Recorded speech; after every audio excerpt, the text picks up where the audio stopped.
So I work with my team and I work on all of the development of any of our assessments. So any content that's on any of our state assessment, that includes KEEP, Acadience, RISE, Utah Aspire Plus, PEEP, etc. So we work on bringing teachers in to write questions for RISE and Utah Aspire Plus. We work on other assessments and the content that's on those assessments. So we also have Liz Williams here today. Liz, do you want to introduce yourself?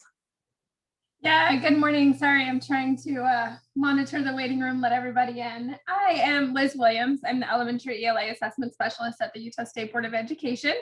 I work very closely with the Acadience Reading Assessment, as well as a number of other assessments too. But thanks for joining us today. We appreciate you taking time. I know everyone's schedules are super busy, but we hope that you find this information helpful and you're able to take it back to your classroom with some actionable next steps. So again, thanks for joining us, and we'll go ahead and get started.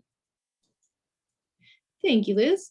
All right, so as you can see, these are the resources that we're going to be using today. We have people here that are from both of our vendors. So in Utah, we allow people each LEA, and an LEA stands for either a district or a charter school, your local education agency. So each LEA was able to select the vendor that they wanted to work with each year. And so we have a few people that moved vendors this past year, not many, but there are a few. If you are working with for Acadience, if you work with Amplify or use MClass, you can see the two different web resources there. The numbers 1 and 2 are the places that we're going to go, the websites we're going to utilize today. If you are an Acadience Learning user and work with Acadience Data Management or Acadience Learning to enter your data, you can see you'll be utilizing those two websites, number 3 and 4. The other thing that we'll be utilizing today is our participant notebook. So you can see a picture of it there. That was included with the email that was sent, that Liz sent you through Midas when you signed up for the course. That participant notebook will be something that we're working through today. You can see in the top right corner, there's a little orange box with a hashtag or a number sign.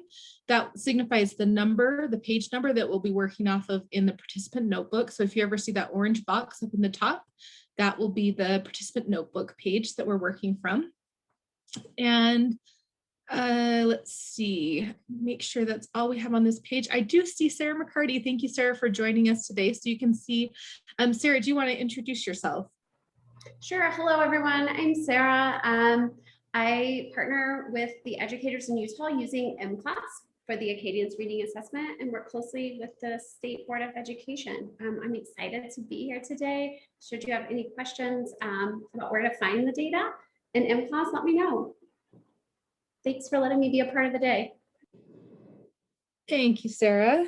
And Rebecca, I see that you posted in the chat that you didn't get the email with the participant notebook. So Liz will work on getting that in the chat, a copy of the participant notebook, so you can just access that there. If we're having trouble with that, then we'll make sure to email you that participant notebook. I'm trying to drop it in the chat box, but for some reason it's telling me my network is disconnected. So I'll just go ahead and send that over to you in an email. And if anybody else is lacking, just drop your email in the chat, or maybe Sarah's going to try to drop the file in the chat for you. Awesome. Good teamwork. Thanks. Thank you, Sarah and Liz both.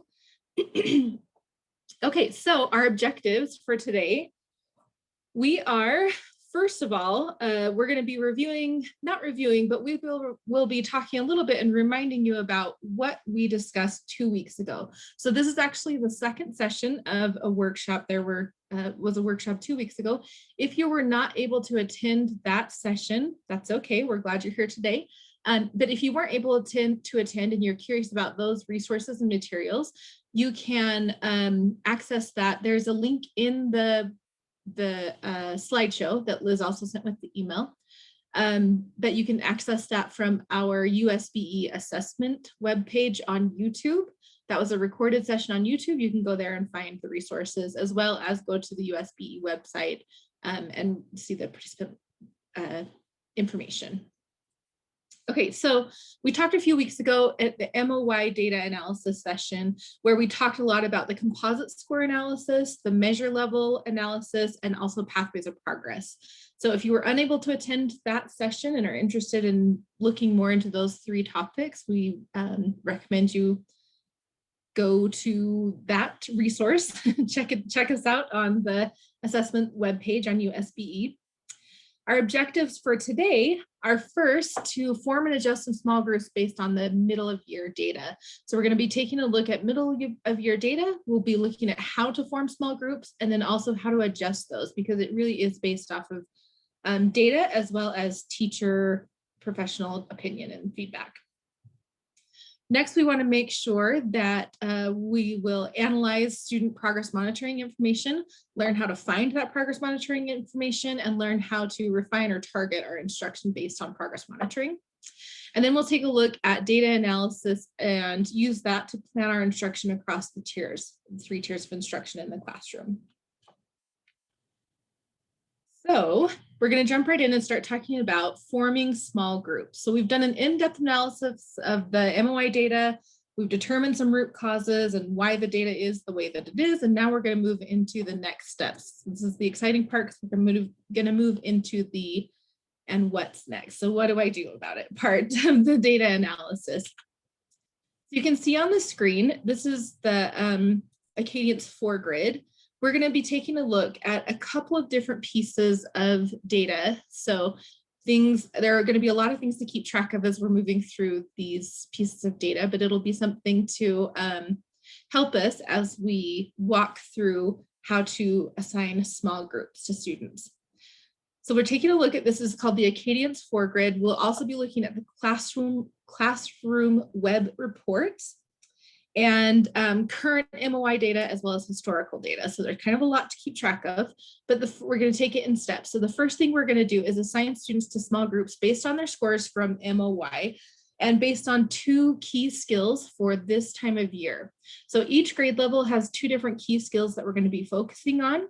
The guidelines are found on the chart. So you can see they're kind of faint, but the orange boxes that surround the blue pages there, that is what we're going to be looking at. They talk about in this instance, our example is a 2nd grade example, and we're looking specifically at fluency and accuracy on DORF at this time of year in 2nd grade. So you can see the little orange boxes at the top show us what we're going to be looking at and the 2 key attributes or skills that we'll be analyzing to help group our students. So after we've assigned the students into these groups, we can then make some adjustment based on our teacher professional judgment and really take into account the scores of the students on their Acadience reading benchmarks, as well as scores on other assessments in your classroom, other student reports, the student behavior, patterns of responses, that type of thing that as an educator, you know about the student. We're also going to walk through a quick example of how we would do this and then give you some time to form your groups in your classes. Now, some of you may have already done this for your class. You may have already filled out these charts for MOY. If you have them with you here today, that's a good thing to review your groupings and start to analyze if they still make sense or if you'd like to adjust those groupings. So the first thing we're going to do is assign the students into small groups using their scores based on these 2 key skills for this time of year. So these guidelines are found directly on the chart. You can see them in just a second here. If we just click through, it'll show you where those orange boxes are. That's the key skills that we'll be looking at. We'll walk through a quick example of how we would form these in our classroom. And remember, again, these are meant to be initial groupings. It's not meant to be a permanent small group. We are continuing to look at diagnostic data, and these groups are flexible depending on students' progress and how they're doing within these subdivided groups. Also, something to note, there is a report that MClass generates that does put the students in groupings for you. We felt like it's important for you to have the experience of looking at the students and analyzing why and where they would go into that group. It's important to go through the process and understand how it's determined, and then to be able to make changes to your group based off of your teacher judgment. So there is a report available that will sort these for you, but we wanted to let you have the experience of looking at each individual student and helping to sort them into the groups. Okay, so forming the small groups, we're going to take a look at 3 students from our sample classroom. You can see this is a grade 2. We have Andrea, Vincent, and Yvette. You can see Andrea, her composite score was well below benchmark. She's got 71 words in her DORF fluency and 90% accuracy, which you can see Andrea is meeting the below benchmark category for fluency and well below for accuracy. So she would go in quadrant 4 because she's below in both of our key skills. So next we want to take a look at Vincent. Vincent is above benchmark in DORF fluency and at benchmark for DORF accuracy. So he's going to go in group 1. And then finally we have Yvette. Yvette's below benchmark for both DORF fluency and accuracy. So she's also going to go into group 4. We can see that she and Andrea are in the same group, but they don't have the same benchmark category. So that's why it's important to look into the student's performance, which we'll do that in just a moment. So you can see there, Andrea has a category that she's well below in accuracy, but she still falls in the same category as Yvette in the quadrant.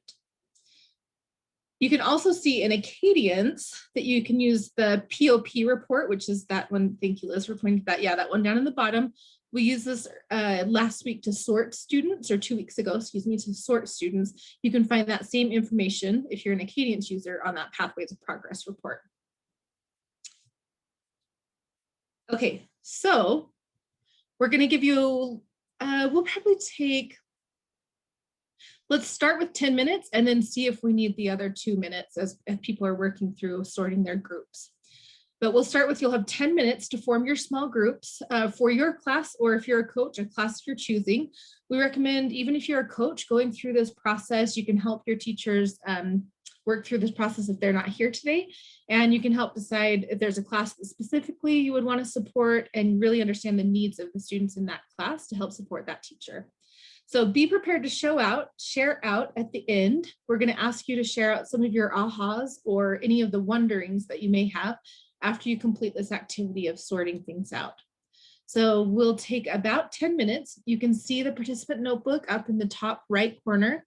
These pages are on pages 2 through 8. There's one sheet for each grade K through 6.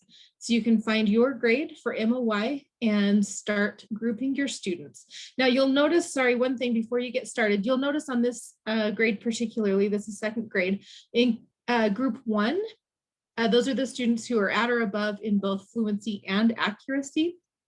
There's a second thing to check with our students that are at or above in fluency and accuracy.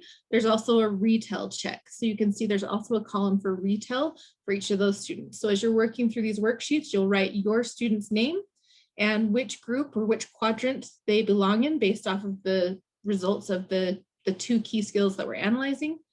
And yeah, I think that's it. Any questions? All right, so we'll set the timer for 10 minutes and then come back on if we need the additional 2 minutes to finish that up. We'll take that additional 2 minutes as well. Okay, go ahead and get started.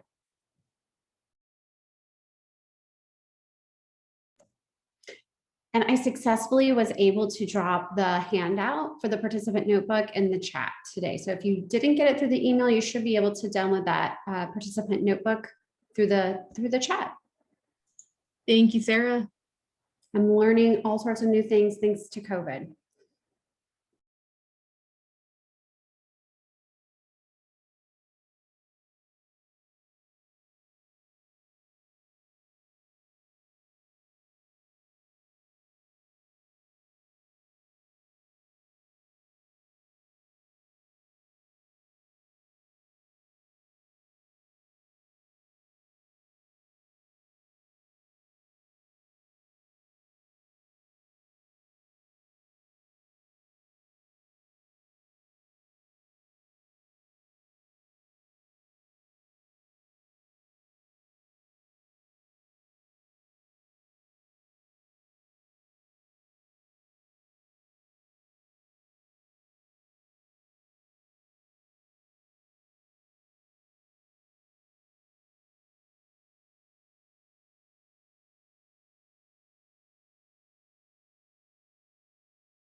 Okay, my timer has about 30 seconds left. Could you use another 2 minutes to work, or are we ready to move forward? I could use more time. Okay, we'll go ahead and we'll use 2 more minutes.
Okay, so that's been 2 more minutes. I know some of you may not have had the time to finish yet. We will have a little bit of time later to do a choose your own adventure. So you may choose to come back and finish this chart if you haven't yet. But from what you've done so far, you can see in the bottom right corner there a little QR code that will take you to a Menti. If you scan that QR code, or Liz has also put it in the chat in the comments, if you go to www.menti.com, MENTI.com, and use the code 56071514, you can see that down in the chat. That will take you to the Menti. And there are 3 questions that we are hoping you will respond to. What observations did you see? Did you have any ahas or anything you're still wondering about after reviewing your class quadrants?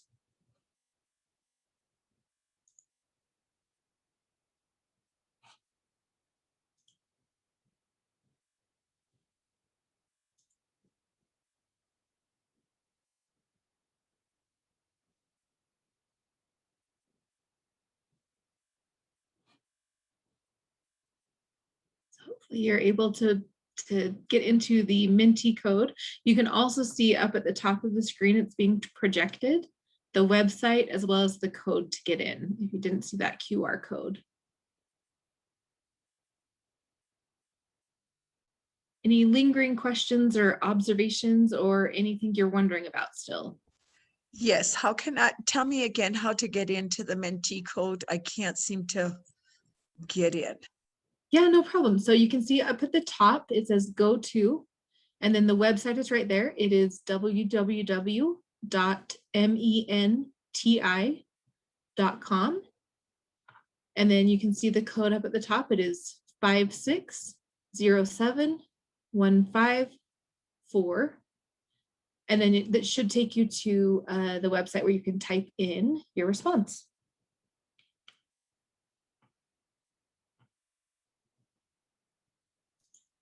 Is anybody else having trouble accessing the Menti? Oh, we're getting some, great, getting some responses.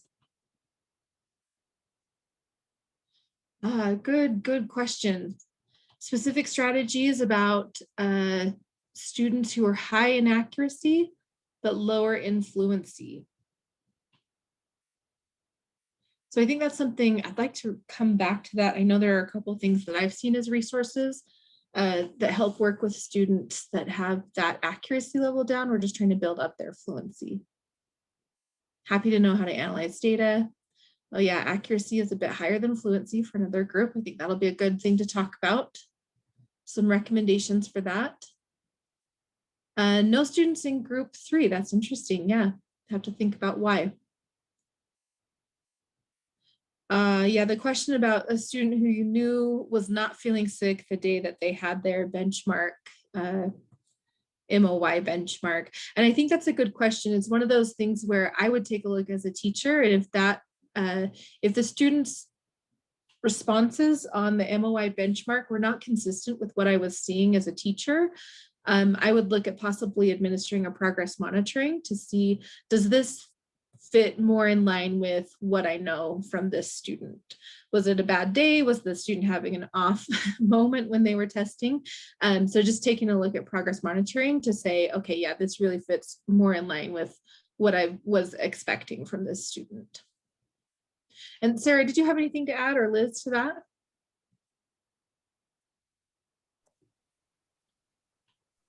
I used the chat, so I didn't want to interrupt. Yeah, but absolutely thinking about the outcomes driven model from the authors that was presented by you and Liz 2 weeks ago. Yes, always, if there's a concern that you have about benchmark data before slotting a student into an intervention or a small group, just validate the need, because they could have been sick that day. You're right, not feeling well. And I noticed one other comment down at the bottom where this is something that this is why it's so important to not only look at the composite score. There was a comment down at the bottom that there were students that had a green. They were meeting the benchmark on the composite score, but all of their sub-measures were yellow. They were below benchmark, but their retail scores brought them up to meeting benchmark on the composite. So this is why it's so important. That would be what I would call one of those lime green students, which we'll talk about a little bit later, but a lime green, a student who is barely green, but there are some things that we could still focus on and work on for sure. Yeah, so yeah, interesting about some people had nobody in group 3 and nobody in group 2, but thinking about why that would be the case, or what might be that students have a lot of skills in one of those areas, but not in the other in your specific class. More work with reading CVC words. And I'm so glad that you said realize practicing with reading CVC words and not reading nonsense words. But really we practice with real words. We use the nonsense words to assess if students are getting it and if they're able to apply those skills. So yeah, that's a great realization to see that students really do need to practice the reading CVC, or consonant vowel consonant words. Yeah, and thank you. I think that's probably someone who mentioned the lower students with German reading and how low they are in their native language. With high level students, sort of keeping them with their performance is interesting, especially if you work in a dual immersion school, looking at students' language progression in first language and looking at second language as well, as something that's really interesting to look at, and hopefully a good chance to partner with that other language teacher, whether you're the English teacher or the other language teacher, but a good chance to partner. Thank you for these comments. That's been so helpful to see what you're finding in your data. Okay, the next thing we're going to do is take a look at one of those groups.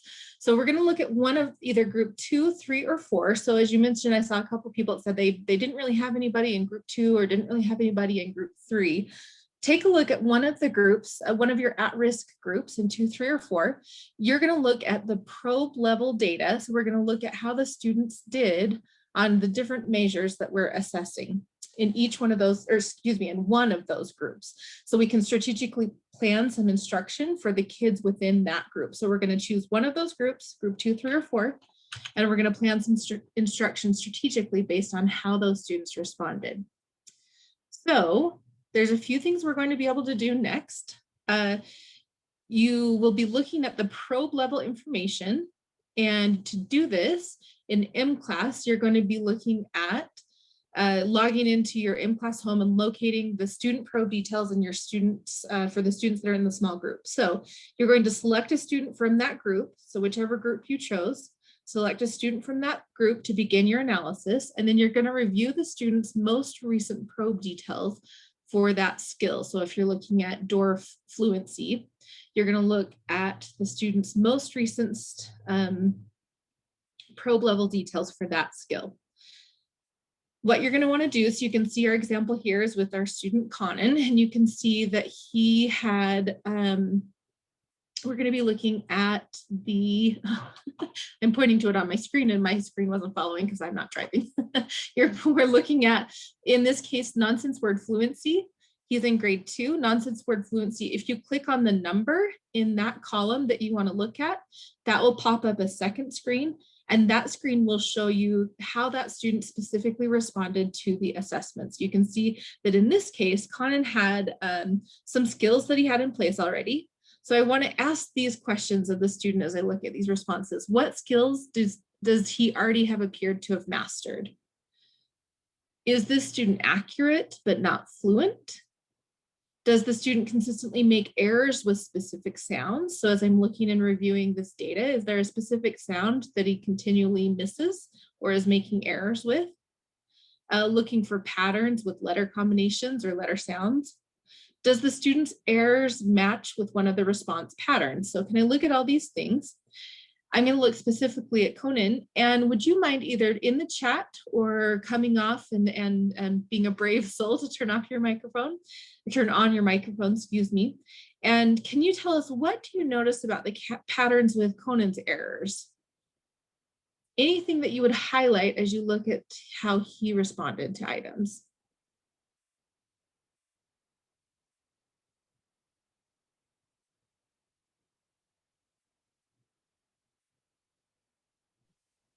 It looks like he's missing the D sound. Duh. Yeah, thank you. Thank you for the people responding, and both on your microphone and in the chat. Looks like we've got some issues with beginning sounds for sure. And specifically, it looks like on those beginning sounds, looks like the letter D, that he's missing the letter D quite often. It may be that he's mixing his BDs, which is something that's common. Maybe that he's saying something else, but he's consistently missing the D's and he's not coming back and self-correcting like he's done with some of the other items. So another thing we noticed, yes, Sarah, thank you, he's segmenting and then working on blending. So CVC as the assessment went on. So he's trying, you can see that he's starting as he keeps going to try and read those whole words. He starts out by segmenting and then he works his way into blending, which is what we would like. Not able to read whole words yet without segmenting for the most part. Yeah, we've got a couple where he's able to get the whole words, but he doesn't quite have it solidly yet. So this is how you would look in M-Class. On the next slide, it will show you for the teachers and coaches here that are Acadience users. This is where you would take a look at the student's actual benchmark booklet to review the students' response patterns. So you'll take a look at their actual booklet to say, okay, how are these students doing and what would I do? What are some patterns that I'm noticing? So for this student, what do these marks tell you about the student's strengths, what she can really do, and what is the next thing that you might teach this student? So same thing, if you dare to come off your microphone, we'd love to hear from you. If not, in the chat is great. What are some of the strengths of this student? What can they already do? And what might be the next thing that you would teach this student?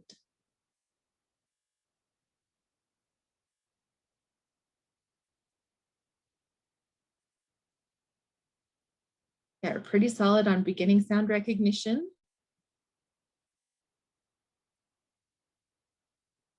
Anything else? Any strengths that you notice with this student? They're very accurate, yeah, but struggle with blending the first sound with the rest of the word.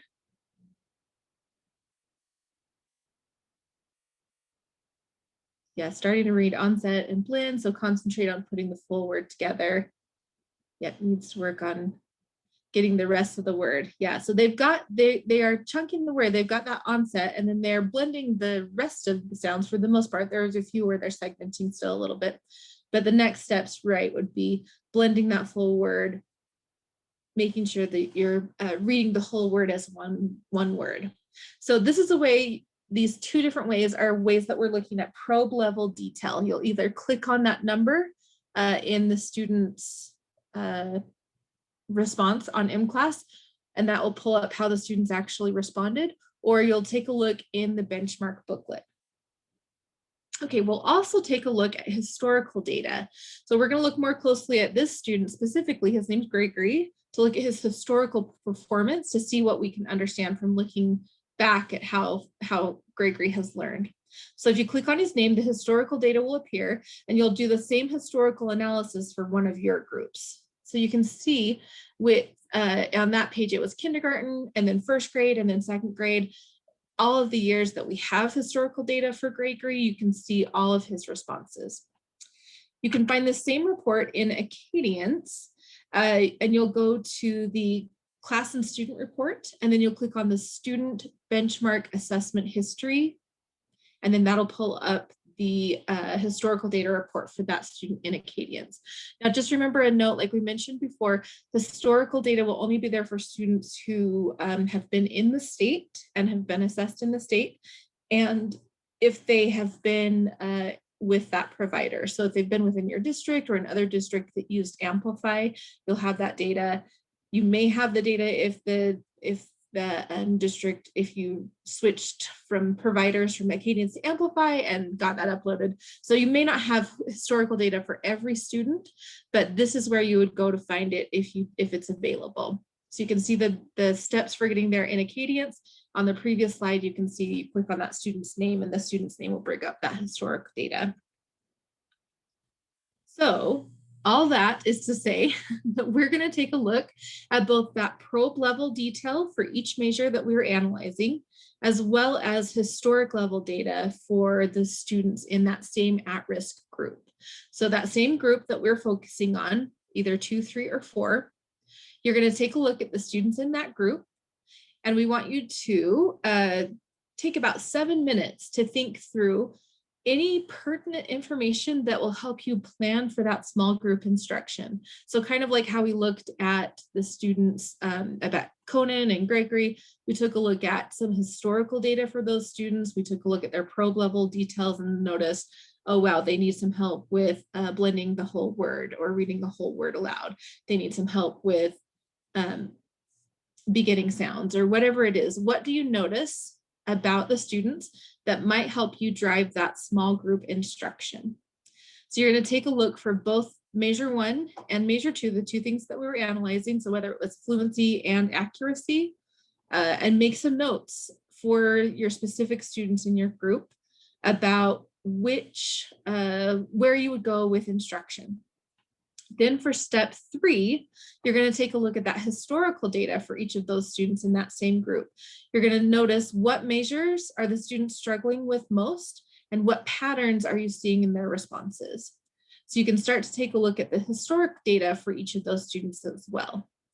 We'll take about 7 minutes to do this. You're looking at the 2 measures within that quadrant that you were analyzing, and each of those students clicking into their probe level detail or looking at their benchmark book to see the actual responses they made and look for patterns with their responses. What are they missing? What do they have already? That may help you to adjust groups a little bit in the future as well. Then after that, you're going to be looking at historical data to see if there's anything with the historical data that we need to fill some holes there as well. Okay, any questions? All righty, we have 7 minutes for this section. Go ahead and get started.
Okay, we've got about 2 minutes for the rest of this analysis.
Okay, thank you so much for taking a look at your item probe level details and looking at historical data. In the chat, we're curious if you'll help us share, what did you find in your data? Was there something that you learned that would be helpful for others? Did something specific stand out as you were analyzing that probe level data?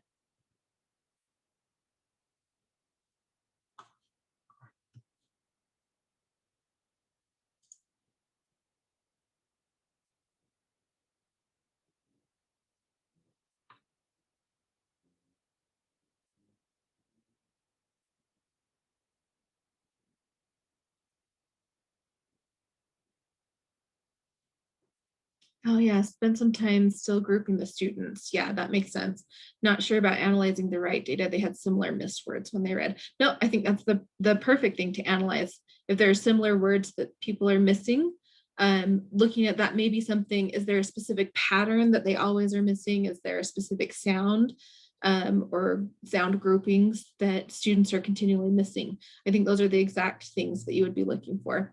A few multisyllabic words that every student missed. And I think, I'm so glad you brought that up, Lori, thank you, because I think there was a question in the chat earlier when people were working that both Sarah and I kind of responded to about, what do you look for when you're analyzing an ORF passage? What are some of the things that you might look for? And that would be the things that I would check to see, are there specific multisyllabic words that students are missing? Or when they come to a multisyllabic word, do they, it's harder to tell in just this instance, but checking to see if they're looking at the beginning of the sound and do they guess on the rest of the word and they're not breaking up, chunking the word to sound it out.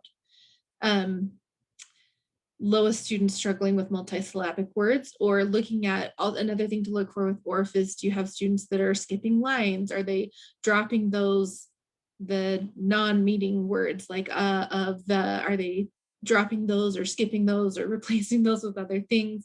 Those are things that you can check on to if accuracy is not where it needs to be.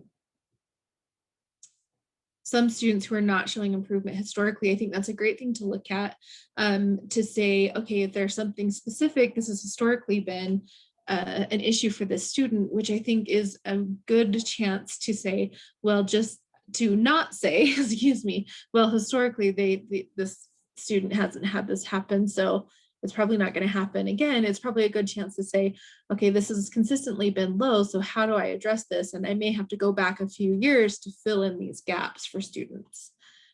see where they regressed after a soft closure. Thank you, Laura, for bringing that up. I think that's something that's really interesting at the state. We've been analyzing that data quite a bit to take a look at what happened with students in the soft closure. And we did notice, like I mentioned a few weeks ago, statewide, we saw students that came back into school in first grade lower than they typically have been. So that soft closure particularly had impacted students that were in kindergarten last year and are in first grade this year.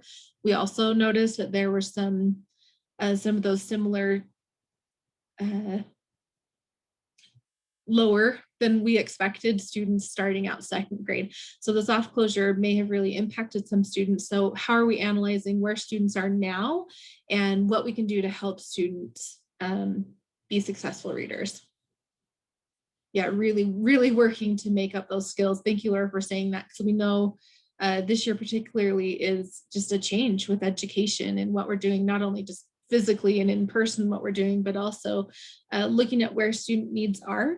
And there's been a lot of conversation at state level and other places about something called learning loss. And we don't like to call it that. It's not necessarily loss, but it's looking at what are the places where students may have gaps and how do we ensure that all students that are living through this pandemic are getting the resource and education that they need to help them be successful. Sarah, did you have something else you wanted to add? I actually want to just kind of piggyback off of that instructional loss versus learning loss, because so many students experienced instructional loss equally nationally. We see in the national data, and we see it here in the Utah data as well, versus students who were struggling to learn to read already and then had an instructional loss. Those are two different buckets to think about when we see student errors and concerns, or they're not able to blend yet, and they're a second grader. They missed that component in first grade, and we can tackle that with instruction because they had instructional loss. So I can provide that makeup in a small group or another tier if need be. Thank you, Sarah. I appreciate that so much. And Maxine, I appreciated your comment, calling it unfinished learning, which is exactly what it is. It's not that we just lost all this learning, it's unfinished, we're not there yet. A couple of resources that may help you will be in, oh, excuse me, I skipped a slide on my own. So what we're going to do is just take probably 1 minute. We won't even jump off of camera or anything, but we want to take a minute and look at the notes that you made based off of where you grouped students in your participant notebook, and see if there are adjustments that might need to be made. So based off of the data, we place the students in these specific quadrants, but based off of the groupings that you reviewed, the probe level details and the things that you've noted about the students and the mistakes or the errors that need to be fixed, might you switch some of these students into different groups than you have originally created, because you may need to have students work together that are working in different skills but weren't originally placed in the same quadrant. So just take a look at your four square, your 4 grid, and see if there's some people that have similar needs that you might group together to work on specific skills together. We won't actually spend the time to go through and adjust those right now, but we can come back to that in a moment. We'll have, again, time a little bit later on that's a choose your own adventure where we'll be able to look into those groupings and adjusting those groupings. You can see in your participant notebook a resource that is called the Basic Early Literacy Skills Continuum to determine where you would start your instruction. So if you're somebody that is unsure about what to do next, and if you can see, okay, I looked at my students' probe level details and I noticed some high level things that they were missing, or I could see some patterns in what they were doing, but I have no idea what I would teach them next or how I would instruct them. This is a great resource.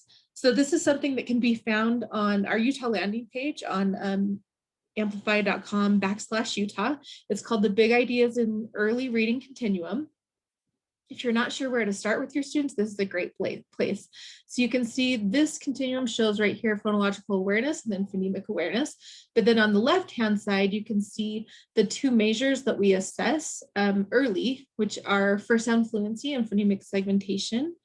And those two assessments, you can see if students are lower, below benchmark, or well below benchmark in those two measures.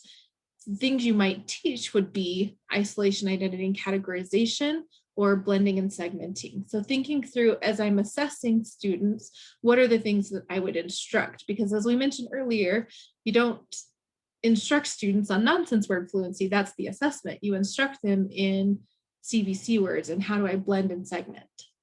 So this is on page 10. You can see on the next slide, it shows pages 11 and 12 in your participant notebook.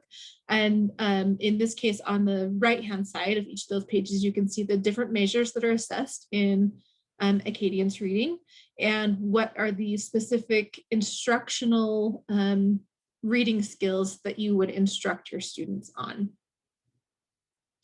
So those are on pages 10 through 12.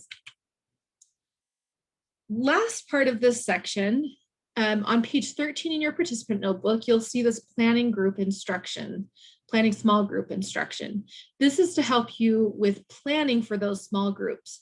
Now, a lot of schools have specific evidence-based curriculum for tier 2 and tier 3 supports that they are good resources that we believe that you should use. What is at your school? And so it's time for you to think about what resources do you have available. What curriculum, what support, what people do you have available at your school or in your district to help you plan this specific small group instruction? So this planning sheet shows you what the next steps would be in your classroom and helps you determine what instructional focus you should have.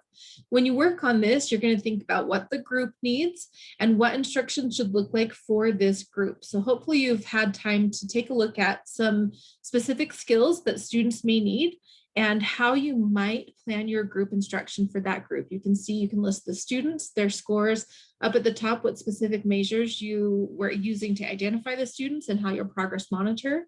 You can note any observations that you noticed about these students, whether it's in your small group time or through the measure of the assessment, and what the specific instructional focus is that you're going to work on. So some questions to consider, and Liz posted them in the chat box there. What resources do you have available already? And if you don't know what's available or you need additional support, where could you go? I'd love it if you have a chance to think through that, post them in the chat. What are some of the resources that you have available or does your district have available? And that might jog other people to say, oh yeah, that's something I have available at my school as well. What resources do you have that are available for small group instruction and really just instruction in general for small tier 2 or tier 3 groups? And if you don't know what's available, I'm just going to throw this out there as a former instructional coach. If you have a reading coach or an instructional coach at your school, that would be an excellent resource to go to that person, possibly a coworker if you have somebody else on your team. If you have a district level literacy person, all these people would be excellent resources of knowing what's available within your district or your school. Okay, so we'll take a second in the chat. If you can think of what resources you have available, we'd appreciate hearing about that. That helps everybody to understand and to jog memories of things that might be available to everyone. We're going to jump ahead and move into the progress monitoring section. And I think Liz, take her away. Yeah, so we've spent a lot of time digging into our composite level, skill level, and historical level data. So for this last layer, we're just going to take a look at our progress monitoring. And then we'll move into our last level of data analysis before we begin to use all of this data that we've been looking at to plan for instruction going forward.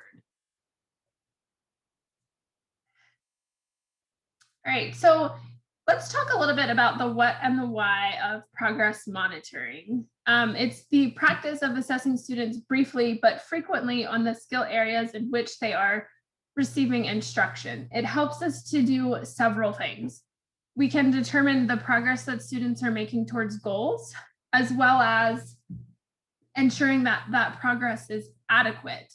And it also gives us as teachers feedback about the instructive or the effectiveness of our instruction. So progress monitoring is basically like a compass for explorers. It tells us if we are on the right path so that we can then make timely decisions about changes to instruction. And I think it is worth noting that progress monitoring of students can happen both in grade level measures as well as out of grade level measures. So this is the literacy framework that hopefully you're all familiar with. This is something that our teaching and learning department here at USB has created and shared previously. You can see here on the screen that the green arrow highlights screening and continuous assessment. This is where progress monitoring on Acadian's reading falls. And it really helps to strengthen instruction because you'll know if what you're doing is effective and is improving student outcomes. On page 14 in your participant notebook, we have included the progress monitoring guidelines from Acadian's Learning. You can see based on the student's benchmark status, if they're red, yellow, or green, the support level that they're likely to need, as well as the frequency of the progress monitoring that you provide. So since there are approximately in normal years, 8 weeks between the beginning of year window and end of or middle of year window, you should ideally progress monitor your well below benchmark students at least 3 or 4 times. So if you're not PMing with the frequency recommended, that is one area that could be a next step for you when it comes to analyzing your instruction. If you are, and you're still not seeing the type of growth that you would like to see, then you can make adjustments to how you're teaching a particular skill. You'll have some time today to learn best practices for teaching each skill. Great questions in the chat. I can attempt to find the link to the literacy framework graphic and share it with everyone. I don't know, maybe Sid, that's something that I can task you with doing. Yep, I can work on that. And as far as a specific literacy framework for DLI, I'm not entirely sure if it differs from the framework that we have here or if it's the same.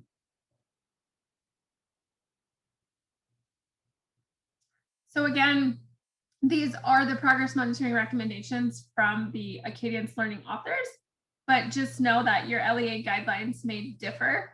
So take that into consideration when determining the frequency that you are progress monitoring students in your class.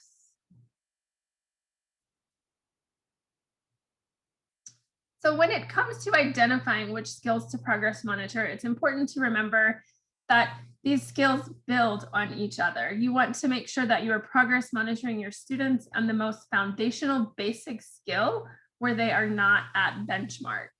So you can see here, it starts with those earlier phonemic awareness, phonics skills for some fluency, phoneme segmentation, and then it works its way all the way up to MAYS. So the only time that you should be progress monitoring a student on MAYS is when they have met the benchmark on all previous skills. So MAYS progress monitoring, it's important to understand that with this measure, MAYS counts the same as words correct. Every score carries the same value and contribution to the composite score. So we want to make sure that people understand that MAYS isn't weighted any more than other measures on the Acadian's benchmark assessments. It carries the same weight as every other score. It's also important to note that scores for MAYS increase more slowly than they do for other frequent measures. So this is a case where if you progress monitor more frequently, the information that you're getting from those PM probes may not be as informative. So if they're not doing well on MAYS, It's because they can't read the passage. And if you look at that student's benchmark scores and they aren't at benchmark on ORF, no amount of practicing or exposure to the test format for MAIS will help them to do better. So if you notice a student's not doing well, look at how they did with retail or words correct and accuracy on ORF to fine tune your instruction and down chain the skill for the student that isn't at benchmark. For students who do need to be progress monitored on MAIS, we recommend that you progress monitor them once per month.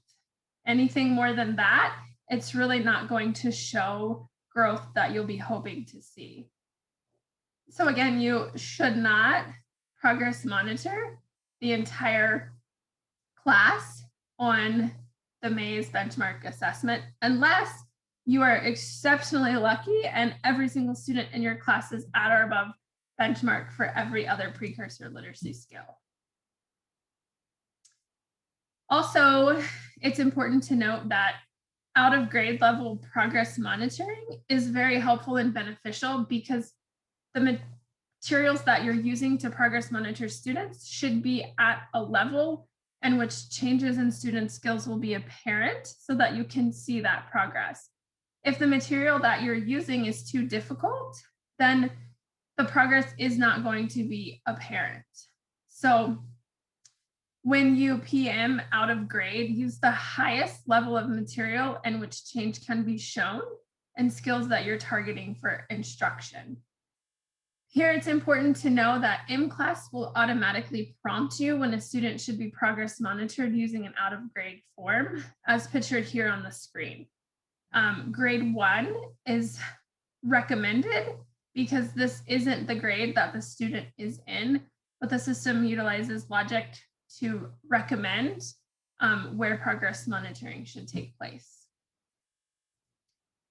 There are progress monitoring guidelines that you would find helpful to review. They are posted both on the Amplify landing page for Utah as well as available on the Acadience Learning website. We're just going to review a couple of discussion points from these guidelines briefly. So careful consideration really should be given to selecting an optimum level of progress monitoring material for each student. It should look at the student's current level of skills, as well as an instructional goal that the student needs to obtain and how the student is making progress toward the goal. In order to be able to demonstrate that progress, the materials must be at a level in which changes in student skills will be apparent. If the measurement is too difficult, then progress won't be apparent. And then there's the potential that both the student and the teacher or intervention person may become discouraged. So if you utilize this chart here on the screen to determine the appropriate off-grade level measurements, you'll find that it's helpful in determining your next steps instructionally. And it's also the same logic that the MClass system utilizes when it makes recommendations for progress monitoring in the system. So the two graphics on our screen here are found on page 14 in your participant notebook. And it's just some helpful graphics to guide your decision making. The first graphic offers considerations for analyzing progress monitoring data to determine which skill should be targeted for instruction. So if the student is struggling with advanced phonics, then you would look back at historical data to see if they were on track for alphabetic principle and basic decoding. And if they're not there, then you would look back even further to see if they were on track for phonemic awareness ability, which is measured by PSF. So once you've gone through all of those considerations, then if the student is still not meeting accuracy and fluency benchmarks, you can shift your instruction and focus onto the next skill. So you can see here on the side where it says ACT, nonsense word fluency, it provides the benchmark the end of your benchmark goal is 53 correct letter sounds and 13 whole words read, the student must hit both of these targets. If they're still not meeting those targets, then you backwards chain to PSF. And then once the student hits the target for the end of the year benchmark goal for that skill, then you can continue to move back up and address the other areas of concern that you have. So for this progress monitoring section, you'll need the reports shown here on the screen. On the top is the progress monitoring report, PM class report, and student progress monitoring graph for M class, as well as for Acadians reading, it's the progress monitoring scores table report that you can see here on the screen. So if you are an Acadians data management user and you have not been adding your progress monitoring data into ADM, then the report here on the screen won't contain any information. You'll just have to refer back to those paper copies of the PM data that you have if you have not been putting it into the system. So here we're going to complete a comprehensive analysis of the instruction that we provided students during small group instruction, as well as the progress monitoring that was conducted. Since we progress monitor in order to inform the instruction we are providing to students, it's essential that we are providing instruction in the correct area and our progress monitoring is aligned to that skill. We can progress monitor with the correct amount of frequency, but if our instruction, our progress monitoring is in the wrong area, then it won't make a difference for student outcomes. So I'm going to walk you through this analysis step by step using Gregory as an example, and then you'll have the opportunity to complete the same analysis for 3 focus students of your choice. The template that we're going to be using for this analysis can be found on pages 15 through 17 of your notebook. And you can see here that the composite score benchmark level of the student is already typed into the analysis tool. But if you don't have a student that corresponds to that benchmark level, you can just cross it out and replace it with the correct benchmark category.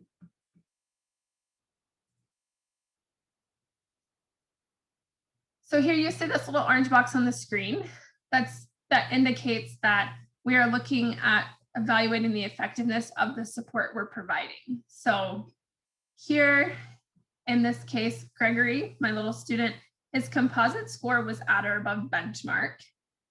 And the next question asks, what was the basic early literacy skill where the student did not demonstrate proficiency? We know that Gregory did not show proficiency in alphabetic principle, so nonsense word fluency, correct letter sounds.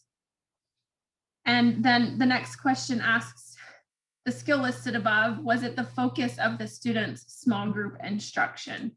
Unfortunately, this was a missed opportunity for Gregory because I worked with him in a small group on reading fluently since he was below benchmark in this area, and I knew he would be assessed on door fluency at MOY rather than nonsense word fluency, correct letter sounds.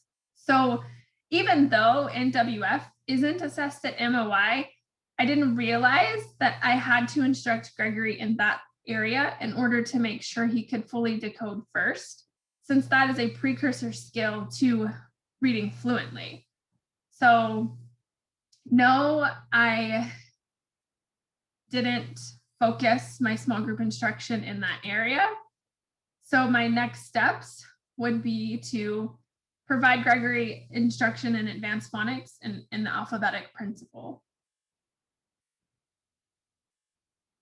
So I could focus on blending and whole words read, which will help with the correct letter sounds.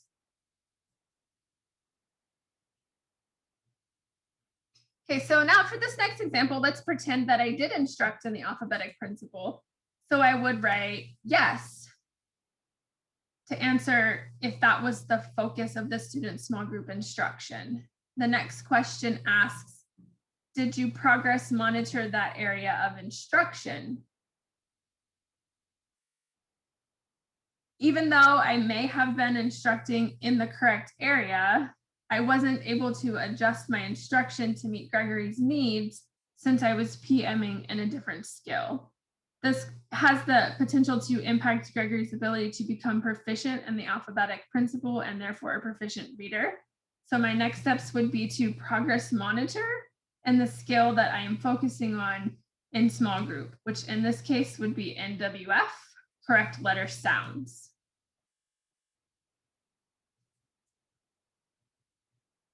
And for our last example, let's pretend that I did instruct in the alphabetic principle. So I would answer yes to this question.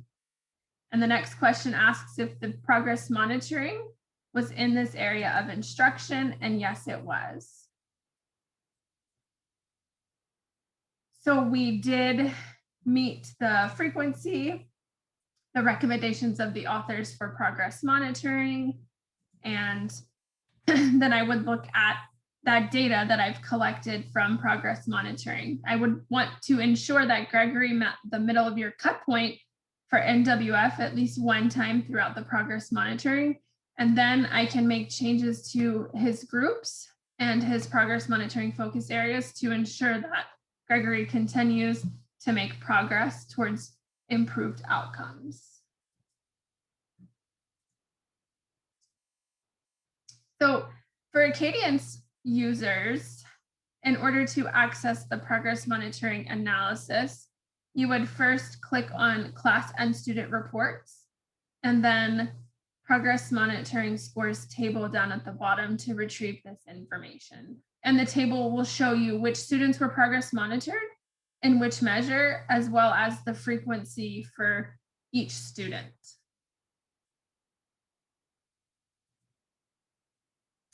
All right, so I just want to pause here, allow you some time to process and think about these two questions. What value does progress monitoring have? And how will you use your progress monitoring analysis to inform your instruction?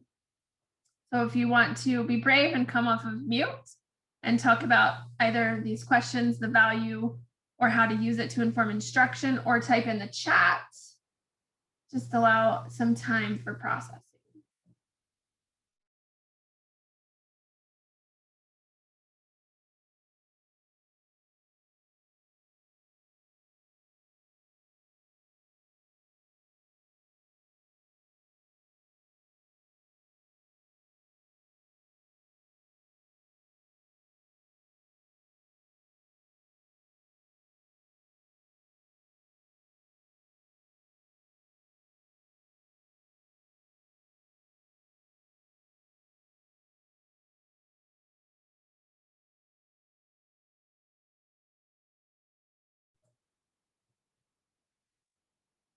Okay, well, I'm going to move on and let you continue to digest and think about those questions and give you a little bit of time to complete your own progress monitoring analysis for 3 students.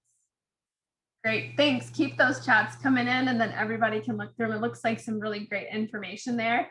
I really appreciate Brittany's comment about informing instruction quicker rather than just reevaluating simply a few times a year. You can make immediate changes to ensure that the student is getting the right type of support at the right time and the right frequency. So fantastic. Thanks for dropping those in the chat. So we're gonna I'm gonna just try about 12 minutes for you to complete this analysis for 3 of your students. On pages 15 through 17 in your participant notebook, you have these pages. And then try to look at those students who are making typical or below typical progress and really look at those historical pieces of information, the earliest basic skill that they were not able to demonstrate proficiency in, and then think about, is it the focus of the small group instruction? Am I progress monitoring in that area of instruction? So I'm going to set the timer for 12 minutes, and then I'll check in with you a little bit before we run out of time. So just turn to page 15 through 17 and complete this analysis for 3 students.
Okay, there's about 2 minutes left.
All right, so for sake of time, I'm going to keep us moving forward. So hopefully you were able to complete a data analysis for hopefully 3 of your students.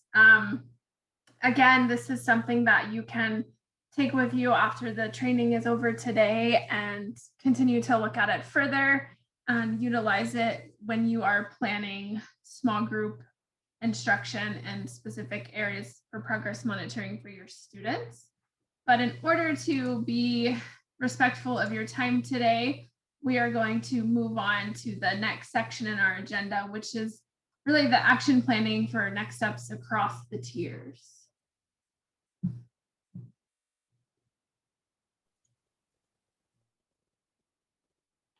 Thank you, Liz. And I just want to know, I know Camille, you sent me a message. I'm typing up a message, so I'm responding to you. I'll get back to that in just one second. But as far as the tiered levels of instruction, I want to take a look at the 3 tiers. Now, this is probably something that's familiar to many of you. You may have seen these 3 tiers before. We're going to talk about specifically what would happen in each tier and why we would, when we would instruct in each tier. So tier 1 is the overall universal tier. It is something that benefits all students. Tier 1 instruction should meet the needs of greater than 80% of your students, and it should meet grade level expectations. So tier 1 instruction is high quality. It's done at the grade level. It should be at least around 80% of the students in your class should be utilizing that tier 1 instruction. It's grade level content and all students should be accessing it. Tier 2 is still high quality instruction. It is something that's in addition to tier 1. So tier 2 instruction does not replace tier 1 instruction. It's in addition to tier 1. Tier 2 is where you can focus on the small groups of students' needs. So you can take a look at the students, individual small groups, and focus on their specific needs in a more direct way. And its effectiveness depends on the frequency, so how often you're meeting, the intensity, what you're actually instructing on, and the duration, how long you're meeting. So the effectiveness of your tier 2 instruction depends on those 3 categories. Finally, we have tier 3 instruction, and again, high quality tier 3 instruction is in addition to tier 1 and tier 2 targeted instruction and the universal instruction. So tier 3 is in addition to. Again, it focuses on the needs of those small students or even individual students. small groups of students or individual students. They could be small, I'm not sure. But, and finally with tier 3, it is the most intense. It's typically something that's daily, so it's the most frequent. And it also is the longest duration. So it's something that's very specific and intensive for students that need extra high quality instruction, again, in addition to tier 1 and tier 2 instruction. Planning for all students across all tiers is something that we would do as you prepare for students and prepare for your instruction. Remember, you are planning for all students, not just the below level students, but all students. And it may be focused, it may be natural to focus on those students that are at risk, but it's important to continue the instruction for all students, whether they are in the above benchmark category or at the benchmark category. Just remember from our example earlier on the Minty, we had those students who each of their measures were in the below benchmark category, but they had enough points in the retail that bumped up their composite score to be at benchmark. So they were green. So if as a teacher, I just looked through and saw that list of, oh, hey, this student is green, this student is at benchmark, I wouldn't know really that they're barely there. So if the student is green, it doesn't mean don't worry about that student. That's why we want to make sure we're pushing for blue. Remember, it's important to not just look at the composite score, but each of the measure level and probe level details to understand what the student's needs are. Remember, we're pushing for blue. The benchmark goal is the minimum. It's the 100% of students should meet the benchmark goals. The goals are designed to be the lowest possible level of okay for that student to be on track for reading proficiency. So the way to get benchmark is to make sure that at least 80% of your students get that goal with just tier 1 instruction. If you've got 80% meeting the benchmark goals with tier 1 instruction, then you can start focusing on shrinking your at-risk groups. You're going to pay particular attention to students whose performance are considered lime green, like we talked about before. I've got my own student, she's a 4th grader, and she was one of those students who had that. She struggled for a long time. And we finally got to that. We were super, super excited about being lime green for sure. There were still a lot of yellows in the measure level data, but overall the composite was a barely green, but it definitely was cause for celebration, but it's also not a steady place to be. So we want to make sure that we focus on those students that are the lime green students and push them. They may just be right at the cusp. So pushing them from green up into the blue category. You can see this chart. You may remember this from 2 weeks ago. We recommend pushing for blue. Students who have met those benchmark goals, you can set a goal for them that would be above benchmark. So we know that they've mastered those skills and aren't at risk for falling back. You can see on this next chart, it shows students who left kindergarten in the chart on the left, students who left kindergarten at meeting benchmark. So they were all in the green. And you can see where they went to in 1st grade, that very second column in that chart on the left. You can see about a quarter of those who left kindergarten at benchmark were above benchmark in 1st grade. A quarter of them stayed at benchmark. A quarter of them moved down to below benchmark, and a quarter of them moved even further down to well below benchmark. So being at benchmark is not a super steady place to be.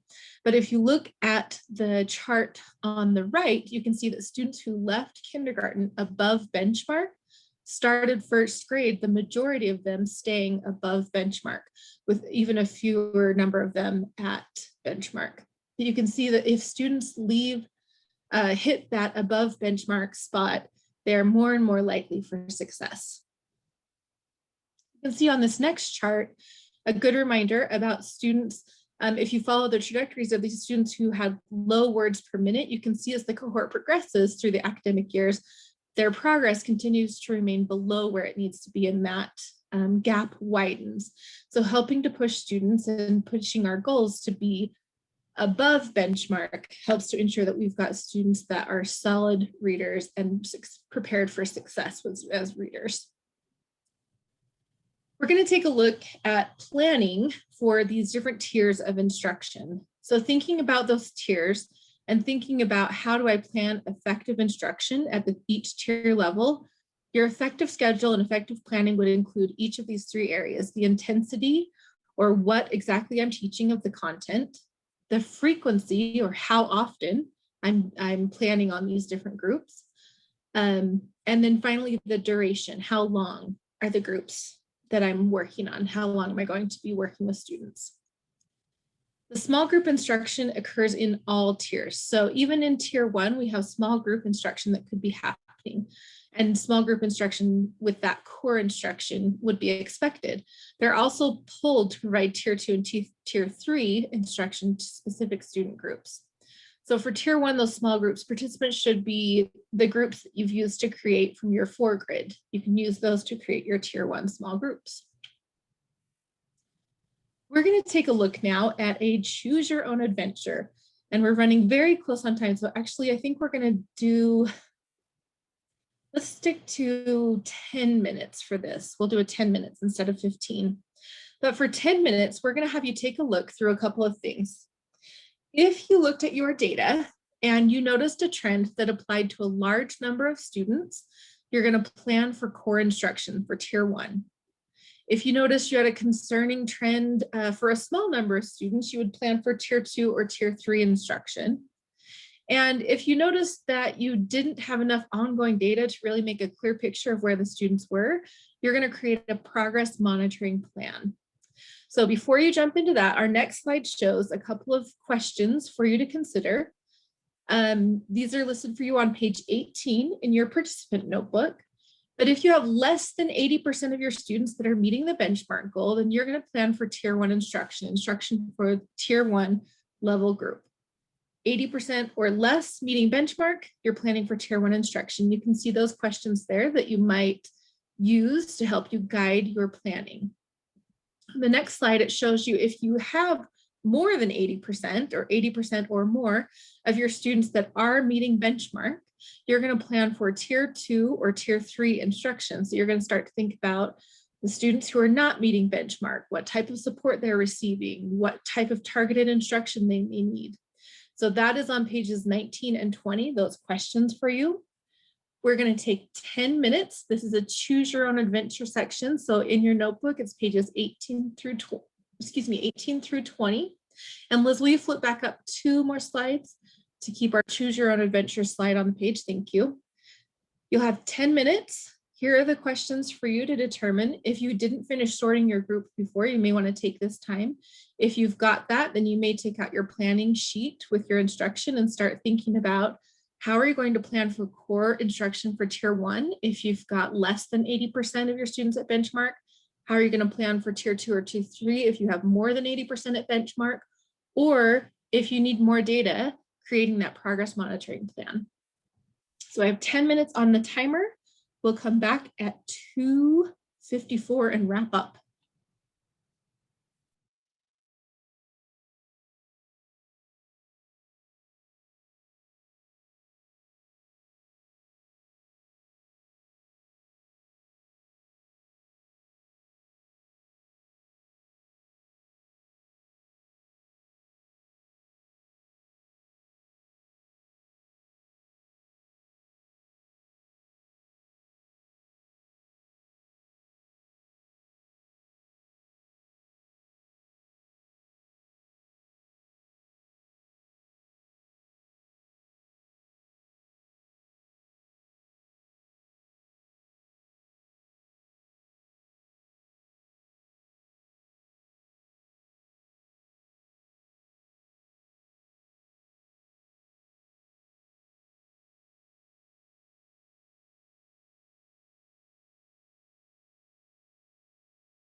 Okay, we have 1 minute left, so start wrapping up your choose your own adventure section of 1 minute.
Thank you, Liz. There's such great chats happening. Sorry, I'm messaging people through the chat and trying to make sure we're keeping it on time.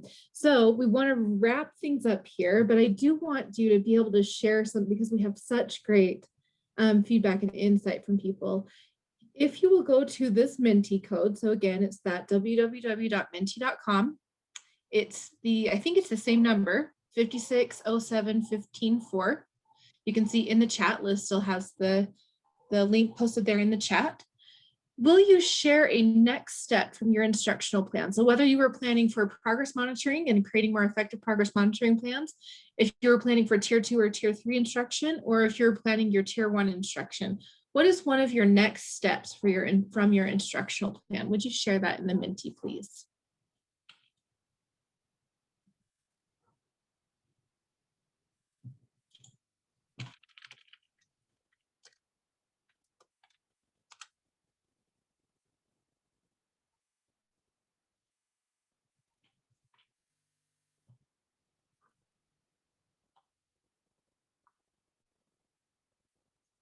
Sharing one of your next steps for your plan. I know people are busy typing things.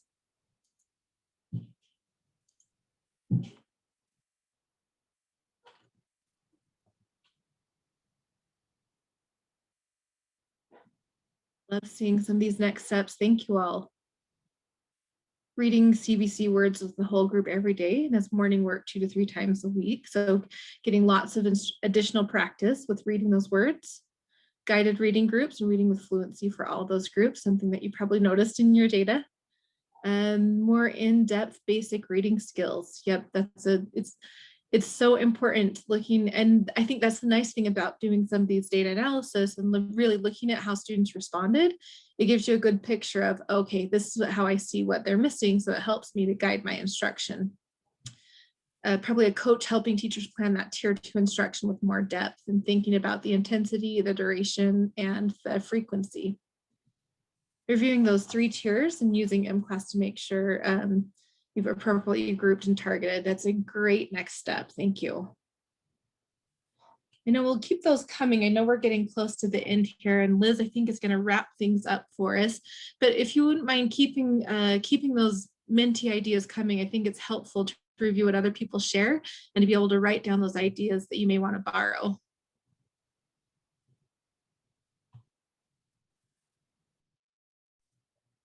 All right, so I'm just gonna wrap us up here.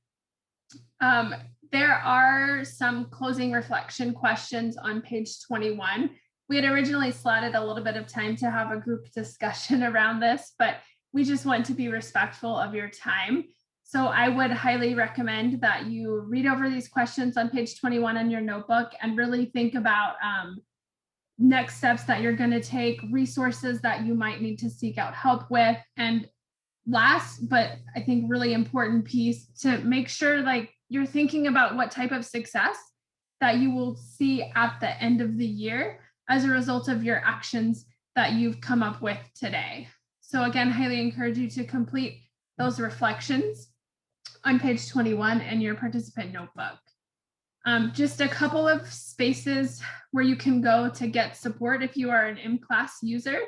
There is a support and resource center within M-Class. Once you log in, right at the top, you can see the orange circle. If you click that support button, it brings up a lot of different options for you to look at, depending on what type of support that you need. And you can also click on the question mark up at the top of the page, and it provides specific support to M-Class Dibbles Next, or what is now Acadians Reading. And they also have the option of a live chat. So on the main landing page, once you sign into M-Class, you can click on the little live chat icon down here, and it will connect you to someone that you can chat with to get answers to your questions. And there's also an email contact for M-Class customer care, as well as a telephone number here. And if you are an Acadians data management user, or you have specific questions about the Acadians Learning Assessment, their contact information is also listed here on the page. And that is the end of our training session for today. So we just want to say thank you very much for joining us, and we hope that you found this was helpful. We will be posting a recording of this webinar training today on the USB assessment webpage that you can access at any time through our YouTube channel. And again, I am here to provide support. If you have any specific questions, feel free to reach out. I'm always happy to help. And I just dropped my email address in the chat box. So again, it's 3 o'clock. We'll wrap it up here. If you have questions and you want to stay online and unmute and ask questions, that's fine. Otherwise, thank you for your participation, your active engagement, and please take the information you've learned here back to the classroom with you. And I hope that you see great student outcomes improved as a result.